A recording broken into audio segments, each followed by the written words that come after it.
Okay, so I'm recording this off the cuff because I finally had what I would consider to be an interesting uh, pre-astral projection experience that I wanted to share.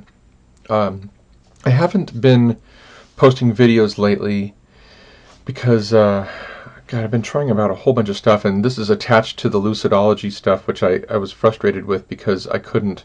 Um, the sleeping problems that I was having trying to use the timer method. Uh, God, I was losing too much sleep. It was killing me. So one of the things that I have been looking at is this. Louis Monero's Demystifying the Out-of-Body Experience book. He belongs to the International Academy of Consciousness, and he's working on being a little bit more scientific about how the labels that get attached to the different processes of astral projection are used in a clinical setting, and the monitoring of different people in a controlled environment and what their astral projection experiences are, and then noting those. And this organization is manned by volunteers, and they're all people in different walks of life that have a certain scientific bent to them, and they are trying to make the astral projection experience more scientific by doing empirical evidence research testing. So that's an interesting process. The book is pretty comprehensive in terms of terminology, and it includes some methods that I haven't read in other places. So you might be interested in checking that out. One of the things that is parallel to Robert's stuff is that they use spheres of light to enhance the energy body. So I've been working with that technique.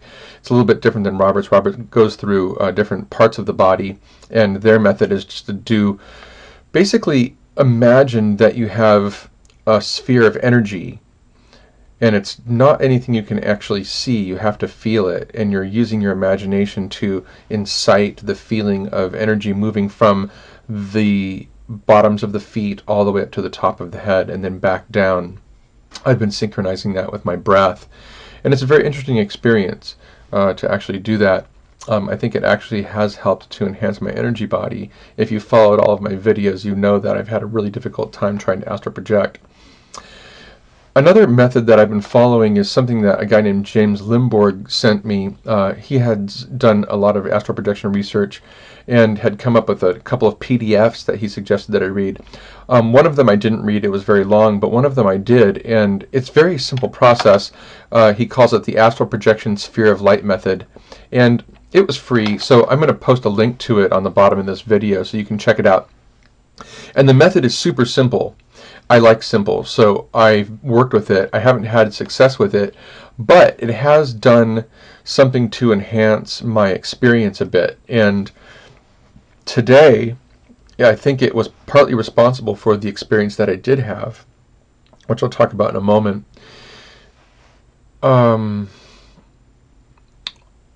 So one of the things that I did, so it's December 23rd today, and I stopped trying to astral project in early November.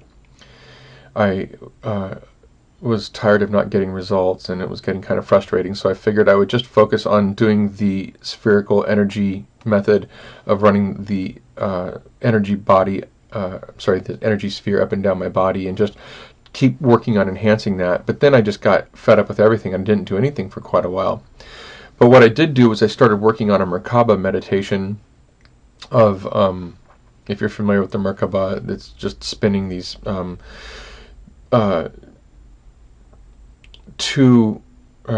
actually I don't even really want to get into it right now. Look up Merkaba, Merkaba online. You'll find some stuff, especially around Drumvilla Melchizedek. And the other meditation that I was doing was just really focusing on clearing out my chakras. So this is something that's in Robert's stuff, doing the energy centers in the body and really focusing on enhancing energy in them. Well, I think what shifted for me this week, so I had, a Labrador that had to be put down this Saturday, and so I've been really going through a lot of grief over the last 4 days, and so today when I was laying in bed, I decided I was just going to do some really deep cleansing of the chakras or the energy centers. So one of the techniques that I picked up from the astral projection sphere of light method was you basically lay with your body in complete, absolute stillness. Don't move a muscle, not a finger twitch, nothing. And luckily this morning, my sinus passages weren't clogged up, which I've been having a lot of allergy problems lately. So I put on my Neural Ambience 1 recording, which I'll put a link to that too, which is what I've been using for astral projection attempts. And I laid there and I listened to the entire recording, which is an hour long.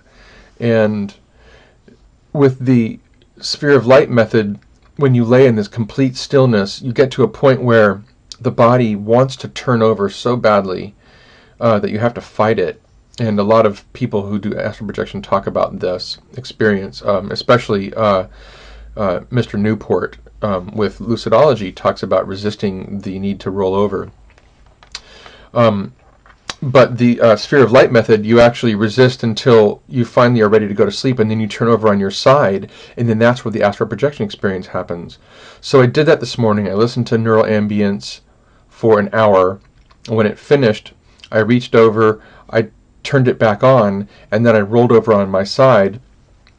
And it probably took about 10 minutes for it to actually happen, but what happened was extraordinary.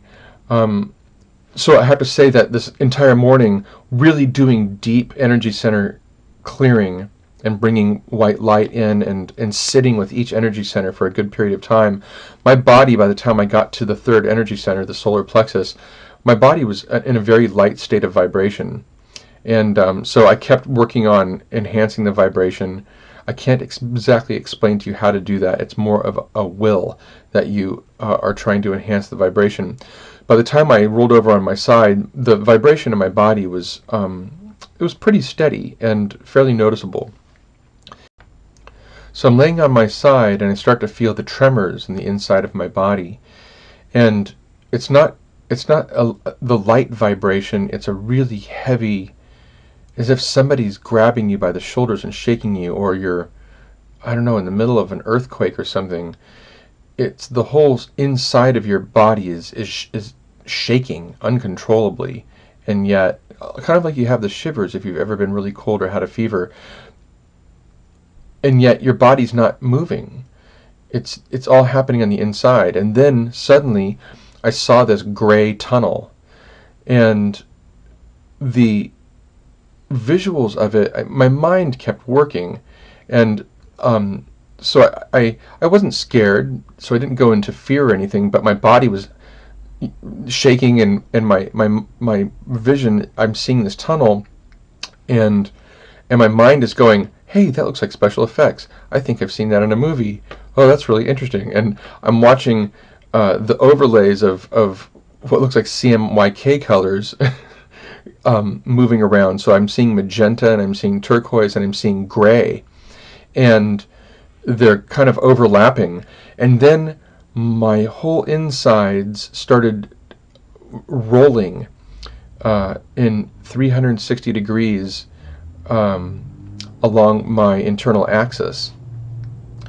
And my mind again is going, wow, that's pretty interesting, because there's no way I could physically do this. But I moved 720 degrees. I actually rotated completely twice along my body's axis. And I'm still seeing the tunnel, and I'm seeing these kind of odd gray splotches coming out of the tunnel. And I'm thinking, oh, this is finally happening. I'm finally going to break through. I'm going to get to the other side, but it didn't happen. So I think it may have partly been that my mind was analyzing what was going on so much that it may have shut it down, or maybe I wasn't ready to go through. I'm not sure. I didn't feel fear. I was totally engaged in the process and willing to let it happen, and was actually really enjoying it because it was so interesting.